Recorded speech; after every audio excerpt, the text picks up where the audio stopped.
Welcome to the audio edition of St. Giles in the Word for August 5th, 2024. Our readings today come from the New International Version, and we are reading Hebrews 12 and Genesis 29. Let's begin in Hebrews 12. Therefore, since we are surrounded by such a great cloud of witnesses, let us throw off everything that hinders and the sin that so easily entangles. And let us run with perseverance the race marked out for us, fixing our eyes on Jesus, the pioneer and perfecter of faith. For the joy set before him, he endured the cross, scorning its shame, and sat down at the right hand of the throne of God. Consider him who endured such opposition from sinners, so that you will not grow weary and lose heart. In your struggle against sin, you have not yet resisted to the point of shedding your blood. And have you completely forgotten this word of encouragement that addresses you as a father addresses his son? It says, "My son, do not make light of the Lord's discipline, and do not lose heart when he rebukes you, because the Lord disciplines the one he loves, and he chastens everyone he accepts as his son. Endure hardship as discipline. God is treating you as his children. For what children are not disciplined by their father? If you are not disciplined, and everyone undergoes discipline, then you are not legitimate, not true sons and daughters at all. Moreover, we have all had human fathers who disciplined us, and we respected them for it. How much more should we submit to the Father of spirits and live? They disciplined us for a little while as they thought best. But God disciplines us for our good, in order that we may share in his holiness. No discipline seems pleasant at the time, but painful. Later on, however, it produces a harvest of righteousness and peace for those who have been trained by it. Therefore, strengthen your feeble arms and weak knees. Make level paths for your feet, so that the lame may not be disabled, but rather healed. Make every effort to live in peace with everyone and to be holy. Without holiness, no one will see the Lord. See to it that no one falls short of the grace of God, and that no bitter root grows up to cause trouble and defile many. See that no one is sexually immoral, or is godless like Esau, who for a single meal sold his inheritance rights as the oldest son. Afterward, as you know, when he wanted to inherit this blessing, he was rejected. Even though he sought the blessing with tears, he could not change what he had done. You have not come to a mountain that can be touched and that is burning with fire, to darkness, gloom, and storm, to a trumpet blast, or to such a voice speaking words that those who heard it begged that no further word be spoken to them, because they could not bear what was commanded. If even an animal touches the mountain, it must be stoned to death. The sight was so terrifying that Moses said, "I am trembling with fear." But you have come to Mount Zion, to the city of the living God, the heavenly Jerusalem. You have come to thousands upon thousands of angels in joyful assembly, to the church of the firstborn, whose names are written in heaven. You have come to God, the judge of all, to the spirits of the righteous made perfect, to Jesus, the mediator of a new covenant, and to the sprinkled blood that speaks a better word than the blood of Abel. See to it that you do not refuse him who speaks. If they did not escape when they refused him who warned them on earth, how much less will we if we turn away from him who warns us from heaven?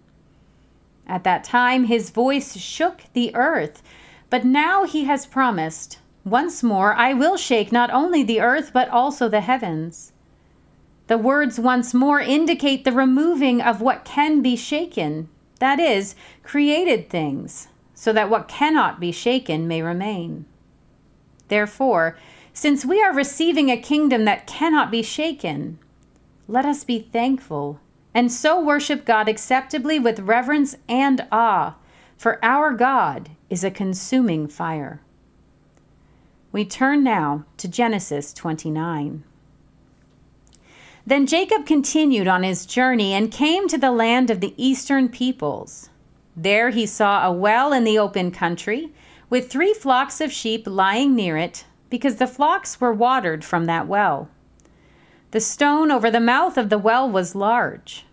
When all the flocks were gathered there, the shepherds would roll the stone away from the well's mouth and water the sheep. Then they would return the stone to its place over the mouth of the well. Jacob asked the shepherds, "My brothers, where are you from?" "We're from Haran," they replied. He said to them, "Do you know Laban, Nahor's grandson?" "Yes, we know him," they answered. Then Jacob asked them, "Is he well?"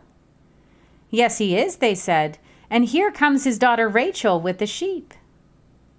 "Look," he said, "the sun is still high. It is not time for the flocks to be gathered. Water the sheep and take them back to pasture." "We can't," they replied, "until all the flocks are gathered and the stone has been rolled away from the mouth of the well. Then we will water the sheep." While he was still talking with them, Rachel came with her father's sheep, for she was a shepherd.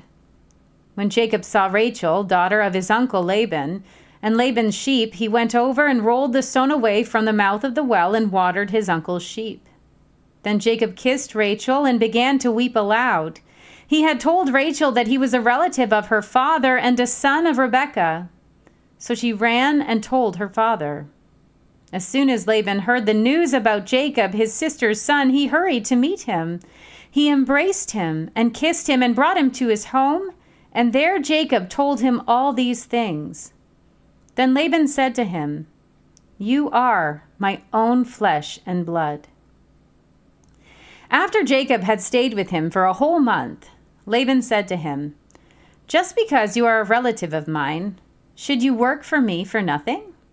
Tell me what your wages should be." Now Laban had 2 daughters. The name of the older was Leah, and the name of the younger was Rachel. Leah had weak eyes, but Rachel had a lovely figure and was beautiful.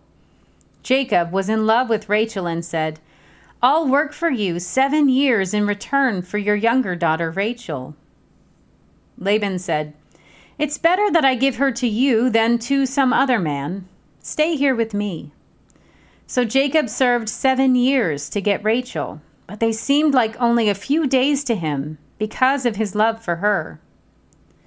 Then Jacob said to Laban, "Give me my wife. My time is completed, and I want to make love to her." So Laban brought together all the people of the place and gave a feast. But when evening came, he took his daughter Leah and brought her to Jacob, and Jacob made love to her.